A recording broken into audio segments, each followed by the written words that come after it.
قل هذه سبيلي أدعو إلى الله على بصيرة أنا ومن اتبعني وسبحان الله وما أنا من المشركين.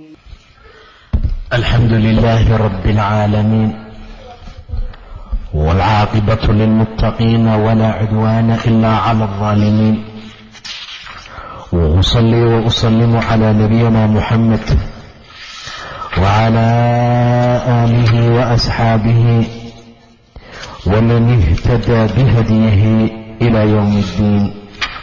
ولحن ku dhex jirnaa kitaabkii tawxiidka ama fatxulmajiid. waxaa weli aadna loogugu tilmaamayaa oo naloo sheegayaa tawxiidkii caqiidada. baabu wuxuu baab u yahay atasami isku magacaabidda biqaadi alqudaati iyo wanaxwihi wixii markaa la mid ah. qofka in loogu magac daro ama uu isugu magac bixiyo qaadi alqudaat, oo macnaheedu ay tahay qudaadda madaxda madaxooda. qaadi alqudaat, qudaadda qaadigoodii, boqorka boqorada iyo wixii markaa la mid ah. fi saxiix waxaa ku sugnaa can abi hurayrata radia allaahu canhu can الnabiyi sala اllahu calayhi wasalam, rasuulkii ilaahay qaala inuu yidhi ina akhnaca ismin, magackan u xun una liita. ina akhnaca ismin cinda allaahi, ilaahay agtiisa, rajulun waa nin tasamaa isku magacaabay melika alamlaaki, boqorka boqorada. melika alamlaak, laa maalik ma jiro boqor ila allah, ilaahay mooyaane subxaanahu wa tacaala. boqoraan alla ahayn ma jiro. magackan u liita, u fool xun, u dullisan waa ilaahay maalikul mulkiga ahaa magaciisa qofka sheegta. qofka isku magacaabaa magaciisa u xun melikul amlaak, laa maalika ila allaha, maalik aan ilaahay ahayn ma jiro. qaala sufyaan wuxuu yidhi mithlu waxaa la mid ah shaahan shaah, boqorka boqoradee la mid taha iyadana. shaahan shaah waayo qul illaahumma maalikulmulki, maalikulmulki waa ilaahi subxaana wa tacaala. bacdamaa xaaladdu ay sidaa tahay shaahan shaah waa la midoo iiduna taasoo kale markaa la mid tahay. wa fii riwaayatin warin kale waxay ahayd aqyadu rajul, macnaha ninkan u liita waa sida hadda aan soo marnay oo kale. qofka ugu xun oo ugu akhnacnaysan, uguna liita magac ahaan marka la fiiriyo. sifaadyaalkii iyo kulli waxyaabaha waa isku wada mido. magaca ilaah subxaanahu wa tacaala agtiisa ugu qiimaha yar, ugu xun wuxuu yahay rajulun cala allaahi alla korkiisa yowma alqiyaamati maalinta qiyaamo, wa akhbathuhu uguna khabiirsan. qowluhu akhnacu yacni awdac waa mid dhulka yaala, waa mid liita oo ebir ahoo dhulka markaa yaala. magaca kaasaa markaa u hooseeyo markaa u liita. wa fii riwaayatin aqyadu rajulin cala allaahi yowma alqiyaama wa akhbathuhu uguna xun. magaca noocaas ah waayo qofka loogu carab badan yahay oo ilaahay agtiisa ugu liitaa waa qofka isku bixiyey boqorka boqorada. boqor aan ilaahay ahayn ma jiro subxaanahu wa tacaala. bacdamay xaaladdu sidaa tahay ayaa waxaa loo baahan yahay magaca laftiisa in layska ilaaliyo. dadaa sharaf doonnimo iyo hal waxa noqo iyo wax u sameeya. maalinta qiyaamana laga yaabaa inay dhibaato fara badan markaa gaarsiiso, mashaakil fara badanna ay markaa gaarsiiso. bacdamaa saas ay tahay qofku waa inuu ilaahay amarkiisa qaataa. baabu ixtiraami asmaa'i illaahi tacaala, magacyada ilaahay oo la ixtiraamo ayuu baab u yahay. iyo wa takhyiiri alism, magac in la bedelo. liajli daalika, arrintaa darteed, ilaahay magacyadiisoo la ixtiraamayo darteed, magac munaasab aan ahayn qofku hadduu leeyahay in laga bedelo. baabu ixtiraamo asmaa'i illaahi, ilaahay magacyadiisa tacaalaa sarreeye iyo wa tagyiiri اlismi, magac bedelitaankiisa. liأjli dalika, arrintaa darteed in loo bedelo. can abi shurayxin annahu abaa shurayx kaana wuxuu ahaa yukanna mid lagu kunyeeyo lagu naanayso abalxakam baa la odhan jiray, aabii xikmadda. faqaala lahu الnabiyu, nebigu wuxuu u yidhi sala اllahu calay wasalam abi shurayx, ina allaha huwa alxakam, ilaa isagaa xakam ah, wa ilayhi alxukmu, xukunkuna xaggiisuu ahaaday. ilaahay asagaa xakam ahoo wax kala xukmiya, xaggiisuuna xukun ka ahaaday. faqaala wuxuu yidhi abi shurayx, ina qowmii tolkay ida ikhtalafuu hadday isku khilaafaan fii shayin shay atawnii way ila imaan jireen. qoomka aan ka dhashaybaa haddii wax dhibaato ah ka dhex dhaco way ii imaan jireen. atawnii way iila imaanayeen. faxakamtu markaasaan kala garsoori jiray oon kala xukmin jiray baynahum dhexdooda. faradiya way raalli noqon jireen kila alfariiqayni, labada qolaba, labadii qoloo dooda iyo xukunku ka dhaxaysay khilaafka wixii aan ku xukmiyo way ku qanci jireen. kila alfariiqayni. faqaala wuxuu yidhi markaa, maa axsana haada, maxaa ka fiicnaan badan midkaan. famaa laka min alwaladi, ilmo ma leedahay. famaa maxeebaa laka kuu sugnaaday oo min alwaladi wiilal ah. qultu waxaan idhi buu dhahay, shurayxun wa muslimun wa cabdullaahi, wiilashaasaan leeyahay. qaala rasuulku wuxuu dhahay, faman akbarahum, yaa ugu weyn. qultu waxaan idhi shurayx baa u weyn. qaala wuxuu ii dhahay, fa anta abuu shurayxin baa tahay. abalxakam maalintaasuu ka bedelay rasuulka sal alla calayh wasalam. abalxakami bay ku kunyayn jireen oo ay ku naanaysi jireen. war xakamku alluu u sugnaaday, xukunkana xaggiisuu ahaaday buu dhahay nebiga. marka wuxuu sheegay abi shurayx sababta abalxakam loogu bixiyey, munaasabaddii ay ku timid. qoomkay buu yidhi, ina qowmii, qoomkayga ida ikhtalafuu hadday fii shay isku khilaafaan atawnii way iila imaan jireen, anay ii keeni jireen waxay isku khilaafaan. faxakamtu waan xukmin jiray baynahum dhexdooda. faradiya, raalli buu ku noqon jiray kila alfariiqayni, labada darafba, labada dhinacba mid kastoo ka mid ah waxaan ku xukmiyuu ku qanci jiray, way qaadan jireen. faqaala maa axsana haada, maxaa ka wanaag badan buu dhahay nebiga, nin fiican baa tahay, arrintaa waa shay qiimo badane si lagaaga bedelo mtaqaanaa abalxakam. famaa laka min alwaladi, maxaad leedahay oo ilmo ah ama wiilal ah. qultu waxaan idhi buu yidhi, shurayxun baan leeyahay, iyo wa muslimun, iyo wa cabdullaahi. qaala faman akbarahum, kee u weyn. qultu shurayxun baa u weyn baan idhi buu yidhi. qaala fa anta abuu shurayxin baa tahay. rawaahu abu daawuud iyo wakayruhu. abuu daawuud iyo kayrkiibaa xadiid ka wariyey. sidaa darteed waxaa loo baahan yahay asmaadii magacyada ilaahay in la tixgeliyo, in la ixtiraamo, in khayrkii wanaagga loo badiyo. qofku eg inuu magaca taasoo kale hadduu leeyahay inuu markaa taqyiiriyo ama uu bedelo. xaasaska nebiga ka mida barra la odhan jiray. rasuulka sal alla alay wasalam zaynab buu u bixiyey. wuxuu ka baqay in la yidhaahdo barra xaggeeduu ka yimid. ina allaha subxaana wa tacaala, aayadda qur-aanku waatay tilmaantay, inaa kunna nadcuuhu min qabl inahu huwa albaru araxiim, ilaahay waa baar raxmad badan. saa darteed gabadhan wuu ka bedelay rasuulka sal alla alay wasalam magaceeda. baabu man buu baab u yahay, baabkiisii waaye. man ayuu baab u yahay hazala, ku ciyaaroo ku jeesjeesa, bishayin shay oo fiihi dikrullaahi, dikriga alla ku sugan, aw alqur'aani, ama qur'aanka ku sugan, aw amase alrasuuli, rasuulka ku jeesjeesa. intaa qofkii la yimaada faqad kafar, wuu kufriyey.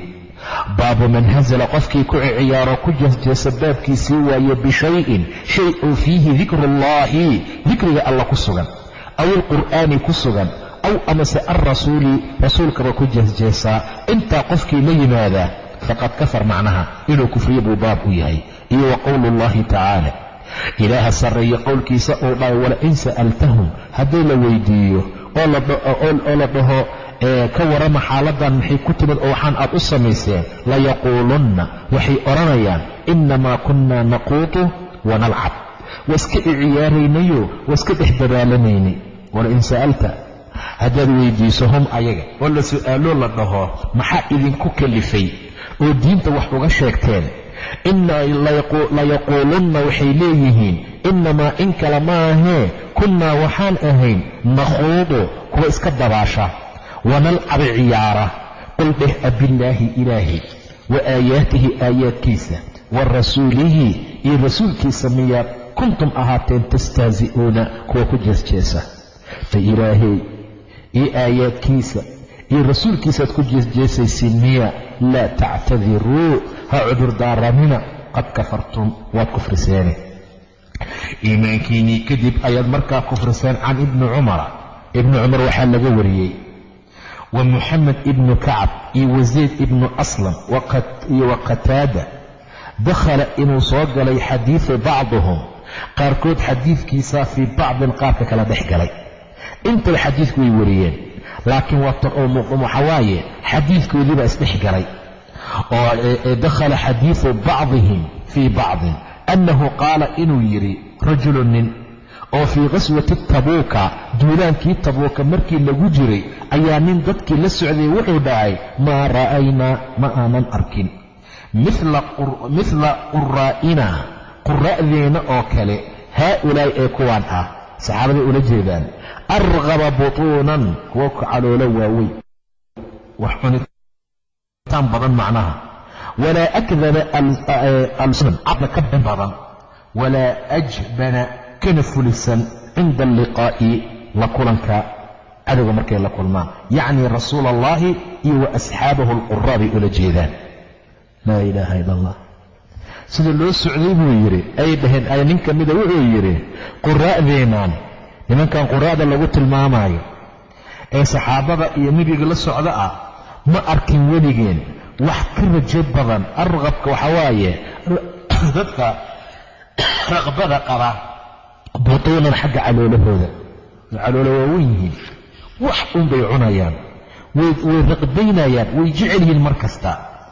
walaa akdaba alsunan xagga carabkana ka been badan marka la hadlaayo, walaa ajbana kana fulaysan cinda alliqaa'i la kulanka agtiisa.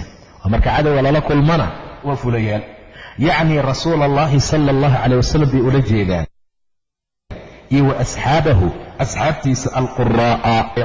faqaala lahu caaf ibni maalik baa wuxuu ku yidhi kadabta, been baad sheegtay, walaakinaka munaafiqun, munaafiq baa tahay. la ukhbiranna waan u sheegayaa rasuula allahi sala allahu calayh wasalam. fadahaba caaf wuu baxay, ilaa rasuuli illaahi buu aaday sala allahu calayh wasalam. fadahaba wuu tegay caaf ninka lagu magacaabo ilaa rasuuli illaahi, rasuulkii allah ayuu u tegay liyukhbirahu suu ugu khabrou ugu sheego. fawajada alqur'aana qad sabaqahu, qur-aankaaba ka soo hormarayba, ilaahay aaba sheegayba subxaana wa tacaala. ilaahay ayaa qur'aan soo dejiyey, intuu socday ayaaba ilaahay u soo qabray subxaanahu wa tacaala. wa asxaabahu alquraa, faqaala lahu cawf ibni maalik baa yidhi kadabta, beenlow baa tahay, been baad sheegtay, beenaa leh, walaakinaka laakiin adigu munaafiqun, munaafiq baa tahay. la ukhbiranna khabree oo khabree, waana u sheegi doonaa hadalka aad tiri rasuula allahi sala allahu calayh wasalam. fadahaba cawf buu soo baxay, ilaa rasuuli illaahi buu soo aaday, waa cawf ibni maalige, liyukhbirahu suu ugu khabro arrinta ugu sheego. fawajada cawf wuxuu helay alqur'aana qur'aankii oo qad sabaqahu ka soo dhaqay, ka soo hormaray. fa jaa'a dalika arajul, ninkii baa yimid ilaa rasuuli illaahi, rasuulkii alluu u yimid, waqad irtaxala, rasuulkoo rartay, oo rakiba naaqatahu, heshiisii koray. heshiisii buu iska sii korayoo wuu rartay, waaba dhaqaaqi rabaaba. ninkii saadhahaayey wuu ordayaa markaa yimid.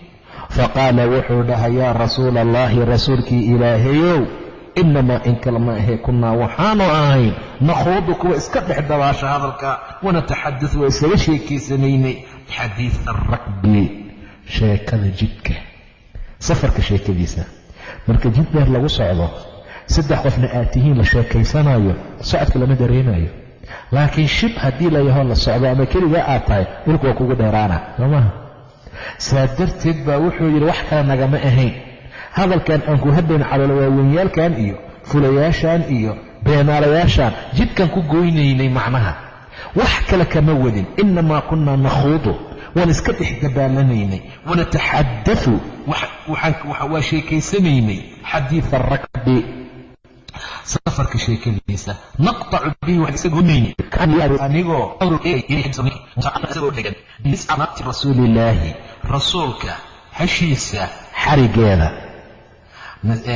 biniscati naaqati rasuulillaahi raaqada iyo hasha rasuulka sala allahu calayh wasalam waxa hasha lagu xiro afka loo geliyo ama sanka saa looga xiro xarigeedu saa ugu dhegan yahay wa ina alxijaarata dhagxaantuna tankubu rijlayhi ay jiidayaan lugihiisa wahuwa yaquul uu leeyahay inamaa kunaa nakhuudu wanalcab iska ciyaareen waa iska dhex dabaallanaynay fayaquulu lahu uuna u odhanaya asaga rasuuluullaahi sala allahu calayh wasalam abillaahi ma ilaahay wa aayaatihi ay aayaadkiisa wa rasuulihi iyo rasuulkiisa miya kuntum tastahzi'uuna ahaateen kuwa ku jeesjeesaa laa tactabiruuha cudur daaranina qad kafartum waad kufriseen bacda iimaanikum rumayntiinnii kadib ayaad markaa kufriseenne waxba ha cudur daaranina maa yaltafitu ilayhi wamaa yasiiduhu calayhi saana ma uusan u milicsanaynin mana uusan uga kordhinin rasuulka sal alla calayh wasalam maa yaltafitu ma uusan milicsanin ilayhi xaggiisa wamaa yasiiduhu ugamana kordhinin hadalka calayhi korkiisa rasuulka sal alla calayh wasalam qul abillaahi wa aayaatihi wa rasuulihi kuntum tastahzi'uuna saasay ku kala tageen ha cudur daaranina waad kufriseen rumayntiinnii ka dibi xaaladahaasoo dhan waxay tilmaamayaan yaan lagu jeesjeesin aayaadka ilaahay yaan lacaynin aayaadka ilaahay yaa dhibaato markaa la gaarsiin aayaadka ilaahay saasaa markaa loogu talagalayo qofka waxaa la leeyahay si fiican khayrkii wanaagga ugu dadaal baabu qowli illaahi tacaala walain adaqnaahu raxmatan mina anahu haddii aan dhadhansiino raxmatan raxmad iyo naxariis minaa xaggeenna ka ahaatay min bacdi daraa'a dhibkii kadib masadhu taabtay dhibkii taabtay kadib haddii raxmad la dhadhansiiyo layaquulanna wuxuu odhanayaa anaa shaqaystay anaa saa yeelay anaa inta ka baxay haadaa lii uu ii sugnaaday wamaa adunnu saacata saacadda qiyaamana u malayn maayo qaa'imatan mid qumaysa inay tahay saacadda qiyaamana ma istaagayso wala in rujictu haddiise la ii celiyo ilaa rabbii rabbigay xaggiisa haddii loo celiyo ay dhacdo xataa maba dhacaysee wala in rujictu lacalla haddii lay celiyo ilaa rabbii rabbigay xaggiisa inna lii waxaa iiga sugan oon ku leeyahay cindahu agtiisa lalxusnaa wanaag ayaa iiga sugan falanunabbi'anna ilan warannee oo waan u warramaynaa buu yidhi ilaahay falanunabbi'anna waan u warramaynaa aladiina kubii kafaruu kufriyey bimaa camiluu waxay camal qabteen oo ay sameeyeen baan u warramaynaa walanudiiqannahum waan dhadhansiinaynaa min cadaabin haliidin cadaab adag cadaab haliid dhadhanaynaa haadaa kaan sheegay wa ana anigu maxquuqun bihi baan ahay mid xaq ku leh in waxaan aan helo oo lay siiyo waa mutaystay ila cilmi baan lahaa shahaadaan lahaa digtooraan diyaariyey waa meeqaa digtooro diyaariso dhulka xaaqda meeqaa ka soo baxdayoo intaad diyaarisay darajo diyaariyo digtooriyaal diyaariyo shaqana aan haysan meeqaan weligii xarfna xariiqin ba iyo ta'na loo dhigin kaana xoolo badan ilaahay subxaana wa tacaala baa risqiga bixiya shahaado iyo camal iyo waxaad baratayna kuma xirna sidaa darteed buu ninkaa wuxuu mujaahid uu ku fasirayaa haadaa bicamali kani camalkayga waaye ayuu leeyahay waana maxquuqun bihi baan ahay wa qaala ibnu cabbaas wuxuu yidhi yuriid wuxuu ula jeedaa min cindii agtayda haadaa lii min cindii bay ka ahaatay anaa xirfadaystay waay wa qowluhu uu yidhi qaala inamaa uutiituhu calaa cilmin cindii qaala qadaada wuxuu yidhi calaa cilmin minii waa cilmi xaggayga ka ahaaday, cilmi xaggayga markaa ka ahaaday waaye. taasoo loola jeedaa minii biwujuuhi lmakaasiri, waxaan aqaanaa wejiyaalka lagu kasbado, wejiyaalka lagu kasbadaan kasaya. wa qaala alaakharuuna kuwo kale waxay ku fasireen calaa cilmin min allaahi, waa cilmi alle xaggiisa ka ahoo wuxuu ilaahay og yahay annii lahu ahlun inaan istaahilo. wax kale iima siin xoolahan, wax kale waxaan iima siinin, inaan u qalmu ogyahay ilah subxaana wa tacaala. calaa cilmin cindii marka uu leeyahay calaa cilmin min allaahi buu ka wadaa, cilmi alle xaggiisa ka ahaaduu og yahay annii lahu ahlun inaan ahal u ahay. wahada macnaa qowli mujaahid uutiituhu calaa sharafin, waa mutaystay, sharaf ayaan markaa leedahay, taasaan markaa ku helay. waxaasoo dhan markaa ma jiraane iyo nimcada ilaahay lagu kufrinin. wa can abi hurayrata, abi hurayra waxaa laga wariyey radia allahu canhu annahu abu hurayra samica wuxuu maqlay rasuula allahi sala allahu calayhi wasalam oo yaquulu dhahaya ina 3 saddex nin oo min bani israa'iila, reer bani israa'iil ah, waa dadkii naga horeeyey. abrasa, mid baras buu qabay. baraska waa cudurka jirka googooya, cadcadaanka ku reeba. wa aqraca, midna aqrac buu ahaa, tinii baa ka haaday, bidaar buu lahaa. wa acmaa, ka saddexaadna indhool buu ahaa. saddexdaa nin ayaa jiri jirtay, reer bani israa'iil bay ahaayeen. mid cudur baa xagga jirka ka galay, midna madaxa cudur ka galay, midna indhaha cudur ka galay. ka koowaad abrasa, baras buu qabay. ka labaadna aqrac buu ahaayo tinii baa ka haaday. ka saddexaadna wa acmaa, indhooluu ahaa. inuu jarribo, inuu imtixaamuu ilaahay doonay. fabacaa wuxuu u soo diray ilayhim xaggooda malakan, malag baa loo soo diray.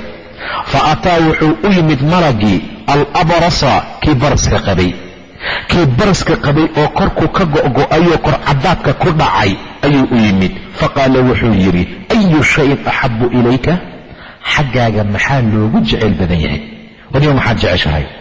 qaala wuxuu dhahay lownun xasanun, midab wanaagsan, wajildun xasanun, iyo harag ama maqaar fiican, wayadhabu inay iga tagto canii xaggayga alladii midkaan qad qadaraniya annaasu bihi, ay dadka igu wasaqaysanayaan, waxaan ay dadka igu nacayaanaysa ii soo dhowaanayn ay iga ashcashayaan, kaana inay iga baaba'do. alladii midka qad qadaraniya annaasu bihi, ay dadka igu dhibsanayaan, ay igu wasaqaysanayaan. qaala wuxuu yidhi famasaxahu, wuu masaxay. malagii intuu saa u soo qabtay gacantiisa yuu ninkii jirka ka mariyey. fadahaba canhu, waa xaggiisa ka tegay qadarahu wasaqdiisii. fa uctiya waxaa la siiyey lownan midcan, wajildan iyo harag xasan ee wanaagsan. qaala wuxuu dhahay ayulmaali axabu ilayka, xoola maxaa loo jecelyahay xaggaaga, waniga maxaa hanti jeceshahay? qaala wuxuu al-ibilu, geelaan jeclahay, aw ilbaqaru, ama lo'da. washaku raawi, geel buu yidhi ama buu yidhi, laakiin geel inuu dhahay baa loo badan yahay. ilaahay ha kuu barakeeyo fiiha gudihiisa. fa ataa wuxuu u yimid haddana intuu ninkaa ka soo tegay alaqraca, kii aqraca ahaa, kii timo la'aanta ahaayee timuhu ka haadeen buu u yimid. faqaala wuxuu yidhi ayu shayin axabu ilayka, adigana maxaa xaggaaga loogu jeceyl badan yahay? qaala shacrun xasanun, timo fiican baan jeclahay buu yidhi.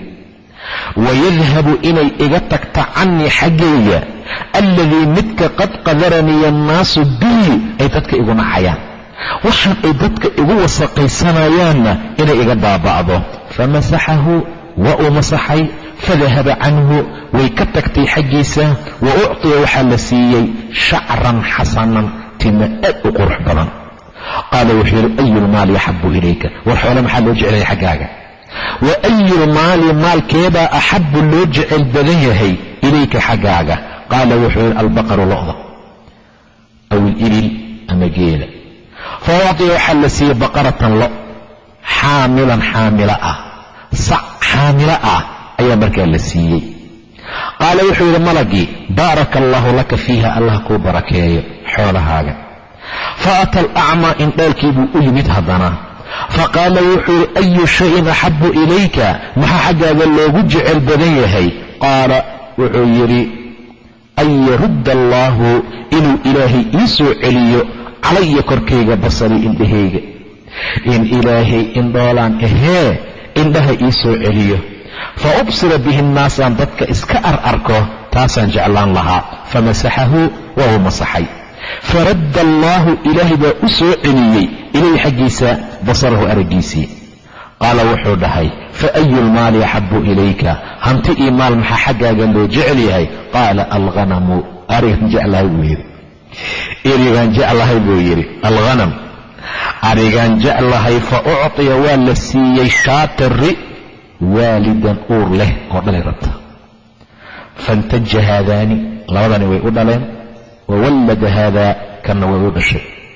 kii geelu labadii la siiyey lo-da iyo geelana way u dhaleen, midkaanna way u dhashay. wawallada haada, fa kaana wuxuu yeeshay lihaada midkaan waadin tog iyo mooro oo min alibili geel ah. walihaada kanna waadin tog ayuu yeeshay oo min albaqari lo-a. walihaada waadin oo min alghanam. allahu akbar, ninkii waa laga baxay. walain adaqnaahu raxmatan mina, waa meeshii ilaha ka leeyahy subxaana wa tacaala, haddii insaanka aan naxariis xaggeena ka dhadhansiinahee wuu kibrayaa. uma intaa kadib imtixaankii baa socda. qaale wuxuu dhahay uma intaa kadib inahu sha'niye ama inahu malagii ataa wuxuu u yimid alabrasa kii baraska qabay, kii marka hore baraska qabay oo faqiir ka ahaa oo derbiyada fafadhiyey ee dadku nici jira islaamin gacanta baraskaaga yeelaa la dhihi jiray, oo hadda u kala kacdayoo geela uu leey aad yaabayso korkiisa ay fiican yihiin ayuu u yimid. muxuu ugu yimid? fii suuratihi iyo wa hay-atihi. maxaa laga wadaa? wuxuu ugu yimid suuradiisii, hay-adiisii. malaggaa wuxuu iska soo dhigay nin baras qaba oo miskiin ah oo baaba ah sidii asaga uu ahaan jira oo kale yalaysaga soo dhigay. faqaala wuxuu ku yidhi rajulun miskiinun, nin miskiina ahay, ninkoo maskiin ahaan ahay wuu yidhi. rajulun miskiinun wabnu sabiilin, musaafirna waa ahay, socoto. qad inqatacad waxaa go'ay bi aniga alxibaalu, xariggii baa iga go'ay. sahaydii buu ula jeedaa. xariggan waa xarig ma aheen, waa sahaydii aan watay fii safarii, safarka aan ku watay xariggii waa iga go'ay. falaa balaaga liya alyawma, maanta wax i gaarsiiya ma jiro ilaa billaahi, ilaahay mooyaane. uma ka bacdi bika, adiga ilaahay inuu maanta i caawiya ma ahee cid kaloo maanta safarkayga i gaarsiin kartaayo ma jiro. uma ka bacdina bika, adi waxaad ii tarto. as'aluka waxaan kugu weydiisanayaa biladii macbuudkii acطaaka ku siiyey allowna alxasana, midab ka fiican, waaljilda iyo haraggii alxasana wanaagsan, waalmaala iyo xoolihii ku siiyey baciiran halkoorati. wax badan maaya tawaga u haysto geela oo uu leeyahay say u tarmeenay u bateen kaale arag, hal xab iga sii buu yidhi. waxaan ku weydiisanaa baciiran, hal rati alu aan ku gaaro bihi ratiga fii safarii, safarkeyga. intuu dhinacyada fiirfiiriyo xoog badan baa lagu leeyahay. war ani keligii meliya xoolahan buu yidhi. faqaala wuxuu yidhi fakaannii acrifuka, war waa ku aqaanaa. fakaannii waaba anigoo acrifuka ku kasaaya. alam takun abrasa, barasla soo ma ahayn jirin. yaqdaruka annaasu, dadku ay nacaan. faqiiran, hantilaaba ahoo faqiir ah soo ma ahayn. fa acطaaka allaahu, sow ilaahay kuma siinin almaala xoolahan. faqaala wuxuu dhahay maxaa waxaa aa sheegaysid? xoolani la-aani faqiir iyo barasle aa sheegays maxaa waay? inamaa wariftu waxaan ka dhaxlay haada almaala xoolahan kaabiran can kaabiran, abka ab baan ka dhaxlay buu yidhi. faqiiraad ahayd iyo waxay sheegaysaa weligii faqiir ma noqoninbe. xoolahan awowka awowi fac ka fac buu soo jiray, xagguu ka jir ilaahay yaa siiyey subxaana wa tacaala. inamaa wariftu waan dhaxlay haada almaala xoolahan kaabiran can kaabirin, awowka awooban ka dhaxlay buu yidhi. qaala malagii wuxuu dhaha in kunta haddaad tahay kaadiban, mid been sheegaya, fasayaraka allah, ilaahay ha kaa dhiga ilaa maa kuntu xad ahaan jirtay. been baadaad sheegaysid saa jirta noqo. xoolahan mar bay gab dheheen, cudurkiina waa ku soo labtay. fasayaraka allahu ila maa kunta. qaala wuxuu yidhi waatal kii aqraca lahu uu yimid timaa cudurka ka galay fii suuratihi buu ugu yimid iyo wahay'atihi, macnaa suu asagu ahaan jiray markuu aqraca ahaa iyo faqiirka oo kale iska soo dhigay. faqaala lahu wuxuu ku yidhi mila maa qaala lihaada, kaa wixii uu ku dhahay oo kale. maskiinaan ahay, musaafiraan ahay, maka dhaxlay anige abka ab aan ka dhaxlay buu dhahay xoolahan, waxaan aad sheegaysa maba jiraba, wax aan ahaa maba lahanba, weligeena fakri ma soo marin. kaabiran can kaabirin baan ka dhaxlay buu yidhi, oo waa jawaabay oo wuxuu ku soo jawaabay kaa wuxuu ku soo jawaabay oo kale. faqaala lahu wuxuu ku dhahay asagana in kunta kaadiban, haddaad kaadibtood been ii sheegayso fasayaraka allaahu ilaa maa kunta, saad ahayd allah kugu noqo, saad ahaan jirtay ilaahay ha kaa dhigo. qaala wuxuu dhahay faata alacmaa, ninkii indhaylku u yimid haddana waa malagii, fii suuratihi wa hay'atihi buu ugu yimid, suuraddiisii hay'adiis buu ahaa maantii iyo fakhrigii. faqaala wuxuu ku yidhi min miskiinan ahay wabnu sabiilin musaafiraan ahay, qad inqadacat biya alxibaalu, xarigga iga go'ay. sahaydii buu ula jeedaa, sahaydii ayaa iga go'day buu yidhi xariggii fii safarii, safarkayga aan kula socdoon ku gaari lahaa. faqaala wuxuu yidhi falaa balaaqa dheh, gaarsiin iima sugnaan liya aniga alyawma maanta ilaa billaahi, ilaahay kaalmadiisa maahani. uma bika, horaan u soo marnay soomaa, hadhihin adi iyo ilaahay, waa qalad. ilaahay uma, xadiis baan ku soo marnay. uma bika ka bacdina adiga, as'aluka waxaan kugu su'aashay biladii macbuudkii radda calayka basaraka, indhahaaga kuu soo celiyey, shaatan hashoo eri baan ku weydiistay buu dhahay, hal shaat ah, hal ri ah ayaan ku weydiistay, shaatan ribaan ku weydiistay buu yidhi. as'aluka biladii radda calayka basaruka shaatan, ridaasoo ataballaqu aan ku gaaro biha ayda fii safarii, safarkayga, safarkan aan ku gaaree harrima iga soo bixi moorada. faqaala wuxuu dhahay qad kuntu acmaa, indhaalaan ahaan jiray, faradda allaahu calaya basarii, ilaahayaa indhahayga ii soo celiyey, moorada gal moorada, fakhud maa shi'ta wadac maa shi'ta. allahu akbar, waxaa doonta ka qaad, waxaa doontan isaga tag. inta ilaa indhiisa intay jiraan iyo mooradu buuxdaa. kii hore saasuu ahaa, hal geel intuu dhegta ka soo qabtuu dhahay warkan wado, kanna ku darso, 3 ka dhigo, 5 ka dhigo, 10 ka dhigo, wuu awoodi karay. laakiin allahu akbar, qofku ilaah waafajinaayo waa gooni, qofkaan la waafajinayn waa gooni kale. geel muxuu tarayaa? mus hadduu siin lahaa xataa. ninkan indhaalka ahaan jira wuxuu dhahay intaad xerada gasho waxaad doontana kala bax, waxaad doontana ii dhaaf buu yidhi. fakhud qaada maa shi'ta waxaad doonto, wadac ka tag buu yidhi maa shi'ta wixii aad doonto. fawallaahi baan ku dhaartaye laa ajhaduka, kuu kaaga dadaali maayo alyawma maanta bishayin shay, ajhaduka alyawma bishayin akhadtuhu lilah, ilaa tigta u qaadatay. idhibi maysa macnaha, kaa ceshan maayo shay aad ilaahay dartii u qaadatay. malag maa wax qaadanay, waa la imtixaanaya keliye. faqaala wuxuu ku dhahay amsik maalaka, xoolahaaga hayso, war waxar xataa kaama rabaani, intaan waxaan doono qaata, ridaada ka baxsada iska daa, hal xataa kaama rabo. amsik maalaka, maalkaaga hayso. fainama btuliitum, waa laydin imtixaamay saddexdiinaba. faqad radiya allaahu, ilaah raalli buu noqday canka xaggaaga, wasakhita wuu u carooday calaa saaxibayka, labadaada saaxiib. labadii imtixaanka way ku dhaceen, adi laakiin ilaahay raalli buu kaa noqday. hantidaadana hayso, indhahaga ha kuu furnaadaano, wax kastoo nimcaah ilaahay ku siiye ku shukri. saa markaa ku socaa la yidhi. akhrajaahu muslim iyo bukhaari baa xadiidka soo saaray. xadiidku waa xadiid cajiib badan, xadiidku waa xadiid qiso ah, xadiidku waa xadiid cibro ku jirta. xoolahayaan isku dejinin. ilaahi subxaana wa tacaala wax allaala wixii qofka uu siiyo oo khayr iyo wanaag ah, sharaf iyo hantiyo xoolo ah, waxaa loo baahan yahay inuu ilaahay ugula shukriyo subxaana wa tacaala, inuu ilaahay ugu mahad celiyo. saasaa markaa la rabaa. qof kastoo muslima saa ku dadaalo, hantida waa wixii hal aad horumarsato, ilaagtiisana kugu keysamaada. baabu qowlu اllahi tacaala falama aataahuma صaalixan jacala lahu shurakaa waa inuu habeen dambe haddii rabbi idmo wabiاllahi towfiiq wallahu aclam.